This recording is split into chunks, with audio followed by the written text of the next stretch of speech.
Hello and welcome back. I'm sure that all of my regular subscribers and viewers will know that I've recently hit 1,000 subscribers on YouTube, so that's a massive milestone. Another big milestone that's coming up, this is actually Whisky Review number 100. So to celebrate 1,000 subscribers and 100 videos, I've gone and bought myself something a bit special. This is a whisky that I really like. It's a very expensive whisky. I've gone and bought myself a whole bottle of Brora. So Brora is a whisky that's incredibly well thought of and incredibly sought after. Sells for almost always at least 4 figures a bottle in the UK, so it's a big purchase. So here it is. Here's my bottle of Brora. It may surprise some of you, but I don't have unlimited funds. This is the most I'm willing to shell out for when it comes to whisky, which is £1,000, £2,000 a bottle. But saying that, I really do love Brora. I've tried 2 different expressions of Brora in the past. Distillery actually closed down in 1983, so it's very hard to get these days. I've tried a 24-year-old from 1977 and a 37-year-old also from 1977. And I've absolutely loved both of those expressions of Brora that I tried in the past. I do think that the 37-year-old was quite a bit better than the 24-year-old that I tried. And the 37-year-old Brora is actually one of the very, very few whiskies, I think one of 2 whiskies, that I've ever given an A+.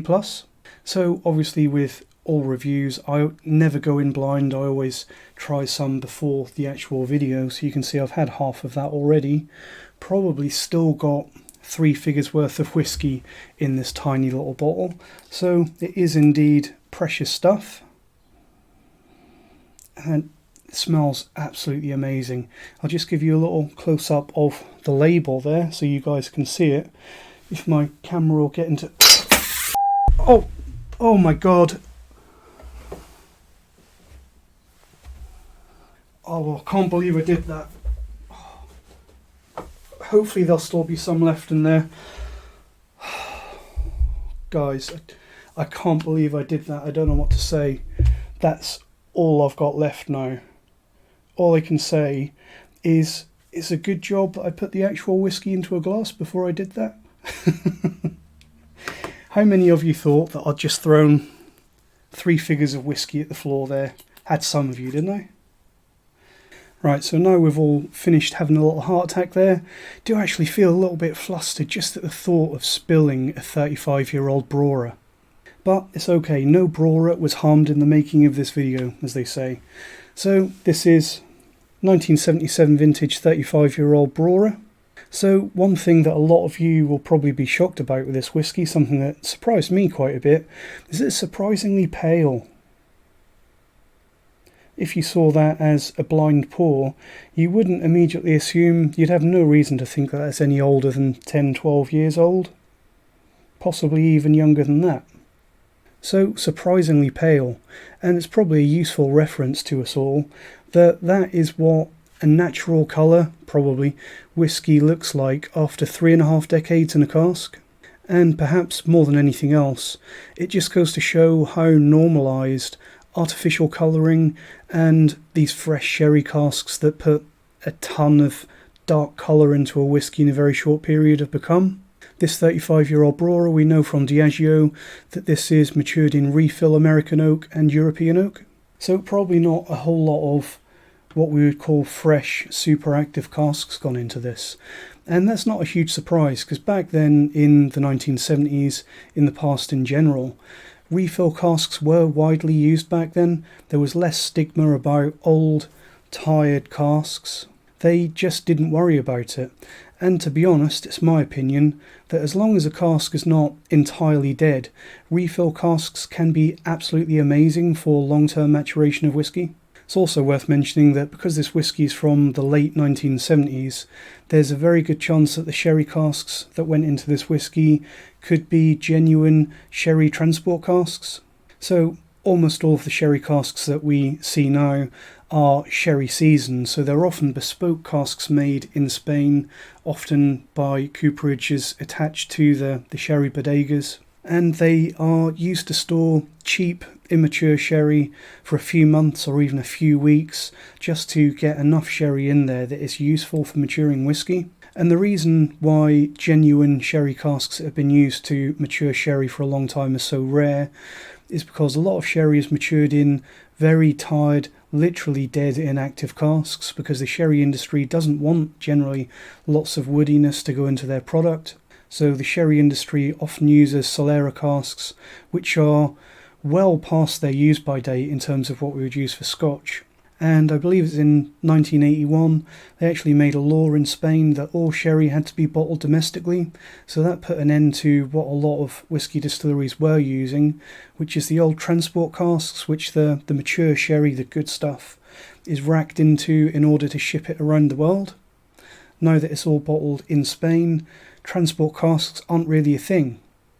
But because this is from several years before 1981, there's a good chance that they are proper, traditional, old-school sherry casks as we used to know them.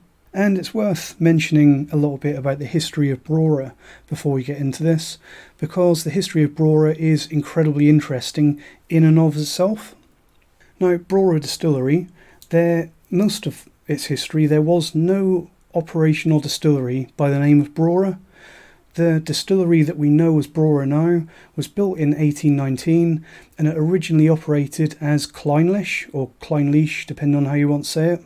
And yes, if you haven't heard of this before, that's Clynelish, as in the 14-year-old with the cat on the bottle. Now, what happened was in 1967, the owners of Clynelish decided to rebuild the distillery, and to do that, rather than mess around with the existing facility, they rebuilt a larger, more modern distillery next door to the original. And that distillery was rebuilt in 1967, and from that point they operated in tandem for a little while they were figuring out if the new distillery was up to scratch. And they actually operated as Clynelish A and B, or you sometimes see them referred to as Clynelish 1 and 2. And all of the whisky coming from both distilleries originally was all referred to as Clynelish. Now, eventually, when they were happy with the whisky that was coming out of the new facility, which is what we now know as the modern Clynelish distillery, the original Clynelish distillery was closed down in 1968, but I think a few months later there was a really severe drought on the Isle of Islay, which led to a massive shortage of peated malt. So after not being shut down for very long at all, the original Clynelish distillery was reopened as an emergency source of peated malt, and in 1969 the original Clynelish distillery was renamed Brora.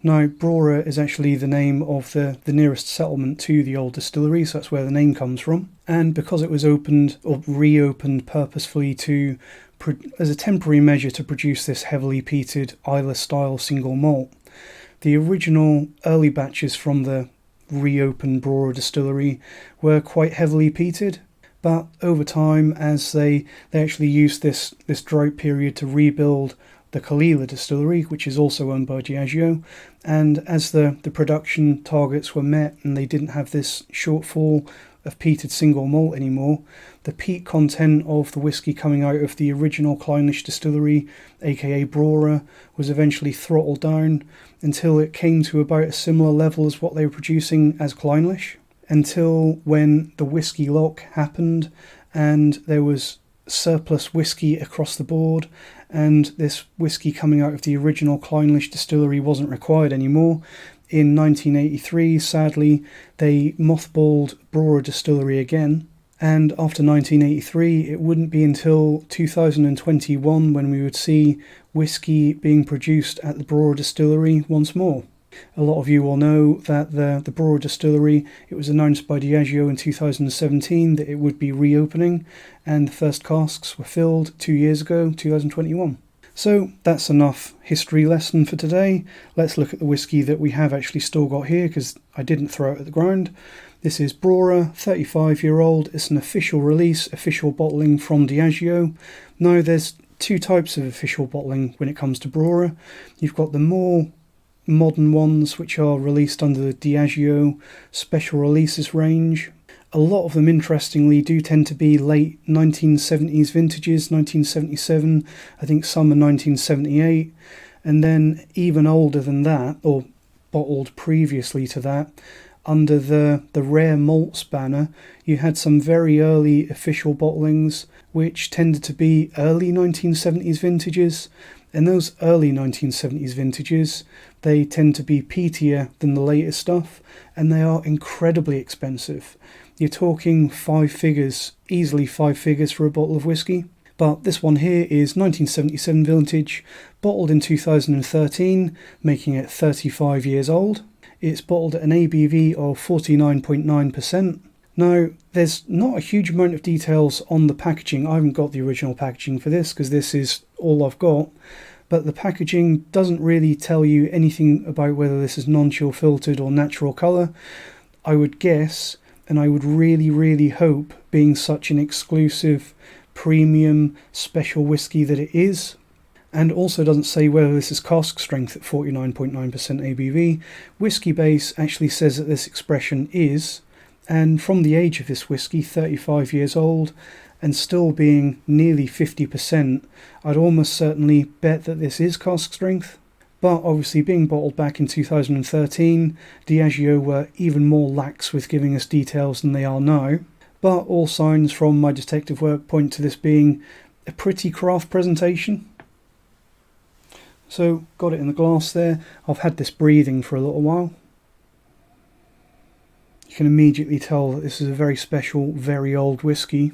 So, let's get into the nosing and the tasting. 35-year-old Brora on the nose. So, surprisingly peaty. As I said before, they do say that the later 1970s vintages of Brora, the peat was toned down, but I think in this 35-year-old from 1977, there's still a lot of peat. It's actually quite a bit peatier than a lot of younger whiskey that you get, which is bottled as a peated whiskey these days. And that peat, it's quite a farmy peat. There's also a lovely nutty oiliness, lots of those textbook old malt notes. Really nice nuttiness, walnut, stale cigar smoke. Also quite a nice touch of soapiness, and that's something that a lot of people don't get on with, and it's only a background note in this, but I think that's a nice note, adds a little bit of character. Also, as is really common with a lot of Clynelish and Brora releases, some nice waxy notes in there, almost a note of shoe polish. Also getting a little note of kind of salted licorice, salmiak, spicy licorice. Probably a lot of English people aren't going to know what salmiak is, but it's kind of like a spicy, salty licorice kind of thing that's popular in certain parts of Europe. Also quite briny and coastal, and there's a slight dry hay kind of silage note. And that's not to say that there's no freshness to this whiskey, because I'm also getting quite a sour citrus lime note on the nose of this whiskey, and also, surprisingly, a very fresh maltiness. So a little bit of a time capsule, this whiskey. Nosing this, the amount of barley malt notes that you get in this, and I suspect that's because they've used those refill casks that don't cover up the base components of the spirit. It's almost like that 1977 barley is in your hands when you're smelling this whiskey. Lovely, playful, fruity sweetness to this whiskey, kind of a fruit sherbet note. And when you have whiskies that are this old, well over the 30-year mark, it's hard to tell where some of those flavours are coming from, because you get less, generally you get less notes that are obviously identifiable as barley, bourbon cask, sherry cask. It gets harder to see what's what, and it takes possibly, I don't want to be gatekeeping here, but a little bit of experience to fully appreciate all of the notes in a whiskey like this. It's very easy, even for experienced people, to get quite overwhelmed with a whiskey that's this complex. And what I was going to say is, you kind of wonder, is that fruitiness on the nose of this whiskey coming through from those sherry casks? Or is it a component of that very old malt? It's difficult to say. All the way through this whiskey though, because it does change and develop. It's constantly moving and changing and sort of turning around on you, but there's always a lovely stale peat smoke note to this whisky. But I think more than anything else, possibly, the way that this whisky shifts and changes and turns just makes it so interesting. I think that's something that you often get from a really well-made, incredibly old whisky. That level of complexity and the way that it's so hard to pin down makes it so interesting, and that's part of what you get when you pay for these whiskies. So looking forward to this one, 35-year-old Brora. Let's see how it tastes.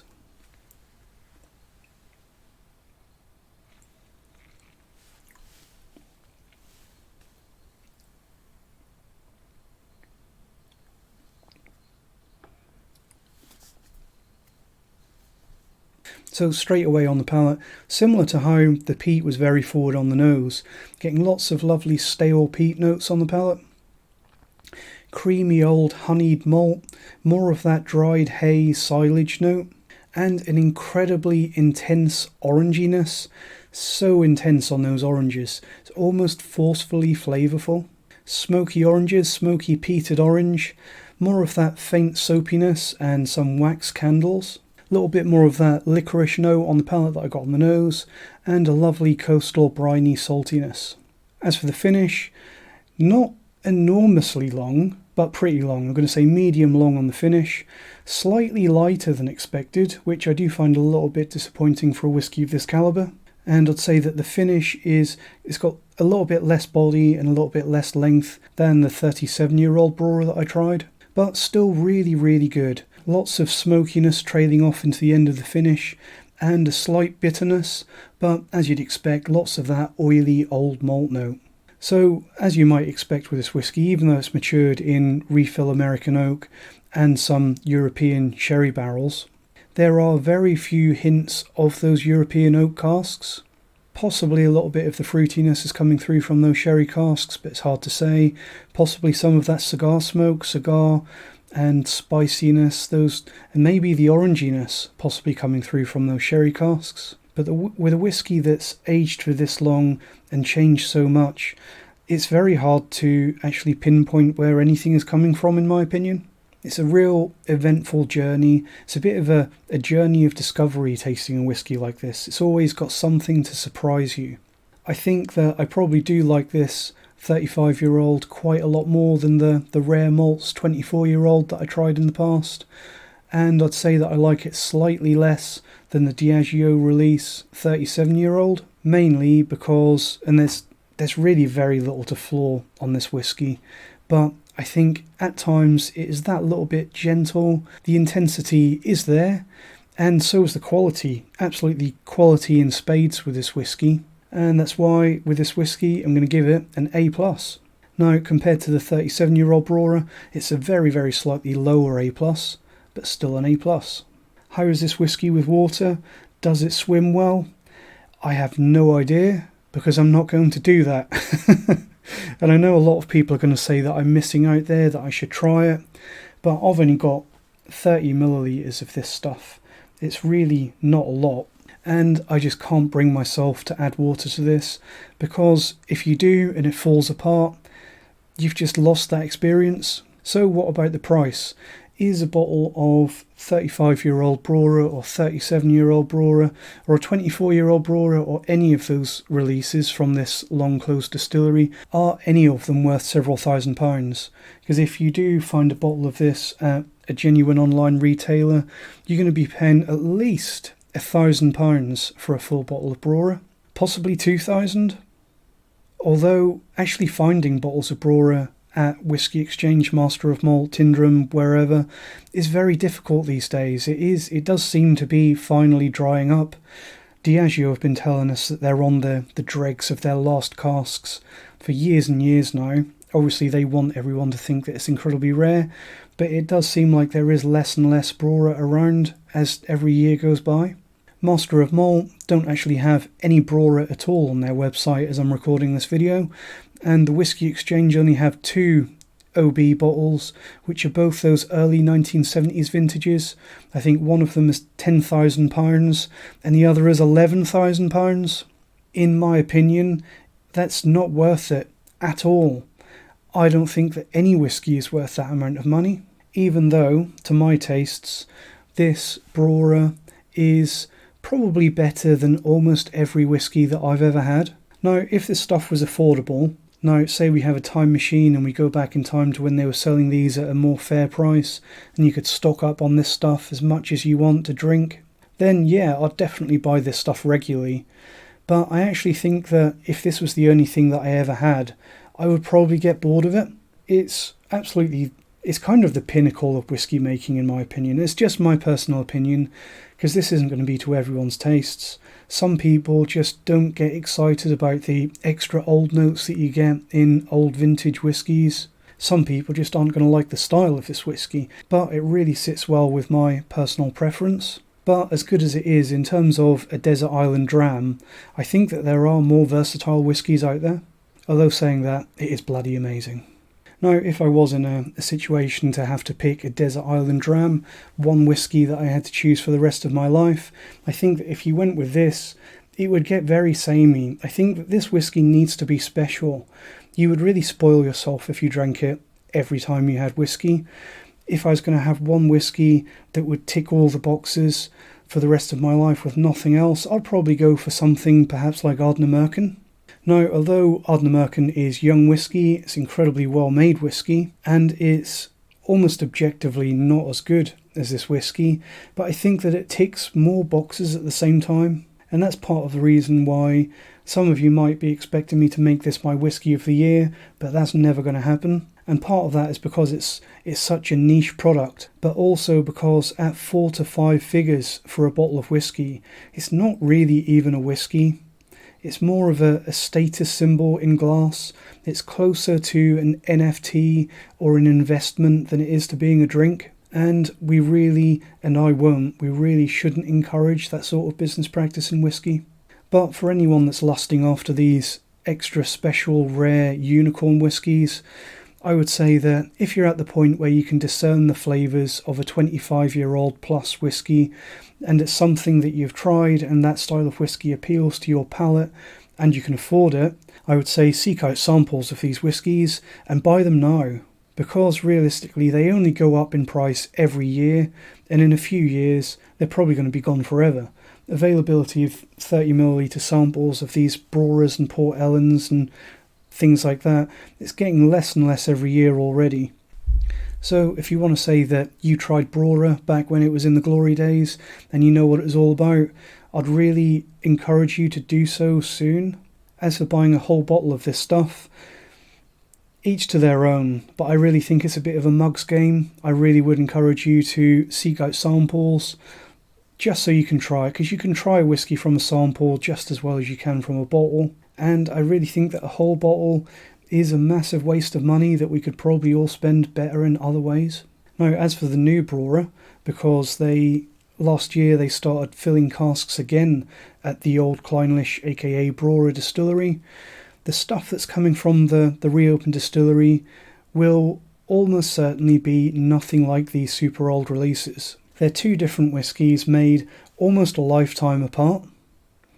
They're going to be using different casks, different barley, almost certainly slightly different production methods, even if they do try to keep it the same. And realistically, we're not going to have a 35-year-old Brora until at least the year 2056.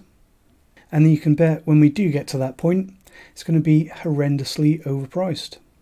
So thanks for joining me on this little celebratory Whiskey Review 100. Thank you again to everyone that's been watching and subscribing.